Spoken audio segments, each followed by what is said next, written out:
Such were the thoughts that forced their way into a man's mind after the first secretary informed him that if he did not accept this command, it might never be within the first secretary's power to gain him a comparable appointment again. Such words did speak of secret forces working against him, did they not? Hayden, however, was aware that his mind was not performing as it should, and that he might be making much of nothing, or not nearly enough of what appeared to be very little. His estrangement from Henrietta had made sleep all but impossible. His stomach approved neither food nor drink, and his thoughts could hardly be turned to the matters at hand. Some part of him hoped he would suddenly be relieved of his command, that he might return to London, find Henrietta, and have an explanation with her about the recent false claims of the Bourdages, mother and daughter. Hayden paced across his cabin, glancing out of the stern gallery windows now and again, across Plymouth Harbour, to fields on the eastern shore. The new green of spring grass rippled in the breeze. A fair breeze for Le Havre, to which place Hayden had been ordered to take or destroy a frigate, using that harbour as a base from which to harass British shipping. A knock on his door interrupted Hayden's thoughts, somewhat to his relief, as they had been tracing this same circle for several hours. At a word from Hayden, his marine sentry cracked open the door. "Mr. Bath, sir." "Send him in." The sailing master, all corpulence and jowls a-jiggle, waddled in, ancient hat tucked beneath his arm, revealing a head of red and grey, ash and flame. "Please do not tell me, Mr. Bath, that you have discovered some fatal wound to our rig."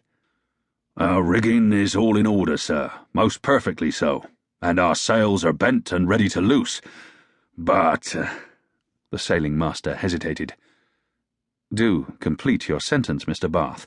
The suspense is almost more than I can bear." Bath smiled. "If we are not to sail this day, sir, Mrs. Bath and my daughters would like very much to visit the ship. Mr. Wickham has kindly arranged a boat to carry them out, sir, if that would be acceptable." "Did Mr. Archer not inform you that we have yet to complete our powder?" Bath was genuinely surprised. "He most certainly did not, sir." "For which I have no explanation. The powder hoy is to visit us this very afternoon. I still hope to win our anchor at first light tomorrow and be in the Channel by breakfast." Bath did not hide his disappointment at all well. Perhaps Mr. Archer did inform me about the powder hoy, sir." "Mr. Bath, it is very obvious that you're attempting to conceal Mr. Archer's lapse, but I shall have to have a word with him about it. As to Mrs. Bath and all the Misses Bath, I am almost as sorry as you that they cannot visit the ship. Please send Mrs. Bath my regrets and explain the reason. I should not want her to feel the least unwelcome." "I shall, sir. Thank you, sir." Bath's ample bottom retreated out of the door. Hayden was sure every man aboard would be very disappointed to learn that Mrs. Bath would not be bringing her handsome daughters for a visit. Even Hayden felt a little chagrin. Allowing the sailing master a moment to make his exit, Hayden then opened the door. "Pass the word for Mr. Archer, if you please," he ordered the marine. Hayden looked at the mass of paperwork that lay in untidy piles upon his desk. If only his mind would consent to focus on it for more than 5 minutes before returning to Henrietta and his distressing financial troubles. A respectful knock on the door announced the arrival of Mr. Archer. The lieutenant came striding quickly in. "I'm sorry, sir. It was entirely my failure to inform Mr. Bath. He did not for a moment forget." "And it is a very serious failure, Mr. Archer. How is Mr. Bath to plan his work without such knowledge?" "I do not know, sir. I shall not let such a thing happen again." "I am quite certain you will not. Fires have been extinguished all about the ship." Archer tried not to display offence at this, but failed. "All but the lamp in the lightroom, sir, and I have ordered wet blankets draped about that." "Go through the ship and be certain that we have no fires lit, Mr. Archer. As to Mr. Bath's family or any other visitors to the ship, I should not want to take the chance of blasting them to hell, would you?" "No, sir, I would not." "Then be about your business, Mr. Archer."